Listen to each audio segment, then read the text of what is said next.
রাজ্যে কি মাংস বিক্রি বন্ধ হয়ে যাচ্ছে? মাংস বিক্রি নিয়ে কোনো ধরনের নিষেধাজ্ঞা জারি হয়েছে বলে আমি জানি না। কোনো একটা সরকারি নিষেধাজ্ঞা বেরিয়েছে যেখানে পশু বলি নিয়ে কিছু একটা বলা হয়েছে। সেটা মূলত 2018 সালে হাইকোর্টে একটি মামলা হয়। হুম। তার যে অর্ডার এবং 1950 সালের পশু হত্যা আইন যেটা রয়েছে তার ভিত্তিতে সুনির্দিষ্টভাবে কিছু নির্দেশ দেওয়া হয়েছে। মানে এক্স্যাক্টলি তাহলে নিষেধাজ্ঞাটা কিসের ওপর? নিষেধাজ্ঞা মূলত কোন পশু তুমি বলি দিতে পারবে, কোথায় বলি দিতে পারবে সেই সংক্রান্ত। যেমন ধরো ষাঁড় রয়েছে, বলদ রয়েছে, মোষ রয়েছে, গরু রয়েছে। এই গবাদি পশু বলির ক্ষেত্রে 1950 সালের পশু হত্যা আইনে কিছু নিয়ম বলে দেওয়া আছে।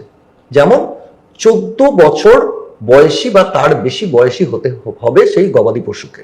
আচ্ছা। দ্বিতীয় হচ্ছে সেই গবাদি পশু অকর্মণ্য হয়ে গেছে সেটা প্রমাণ দিতে হবে, অথবা সে শারীরিকভাবে এমন কোনো রোগে আক্রান্ত যেটা কখনো নিরাময় হবে না। সরকারি যে ভেটেরিনারি সার্জন থাকবেন তিনি সেই গবাদি পশুকে পরীক্ষা করে সেই সার্টিফিকেট দেবেন।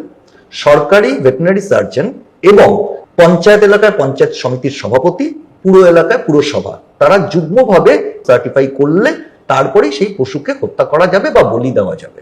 তার মানে সরকারি কসাইখানায় পশু বলি করা যাবে।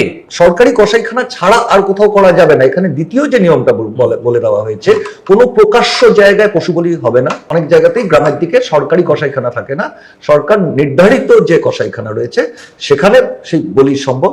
তৃতীয়ত, এই আইন যদি না মানে কেউ 6 মাস পর্যন্ত জেল বা 1000 টাকা জরিমানা বা দুটোই একসঙ্গে হতে পারে।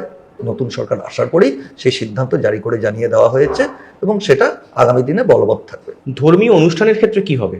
একদমই এই নিয়ম বলবৎ থাকবে এবং সেটা আরো কড়াভাবে সেটাকে লাগু করা হবে। ধর্মীয় কোনো অনুষ্ঠানে ছাড়পত্র আছে এমন কিছু উল্লেখ করা নেই এবং এটা ধরেই নেওয়া যায় যে কোনো ধর্মেরই যদি সেখানে কোনো ধরনের এইভাবে বলির বিষয় থাকে তাহলেও কিন্তু এই বিধি মেনে করতে হবে। কোনোভাবেই প্রকাশ্য কোনো জায়গায় কোনোভাবে বলি দেওয়া যাবে না এবং এই শংসাপত্র ছাড়া কোনোভাবে পশু হত্যা করা যাবে না।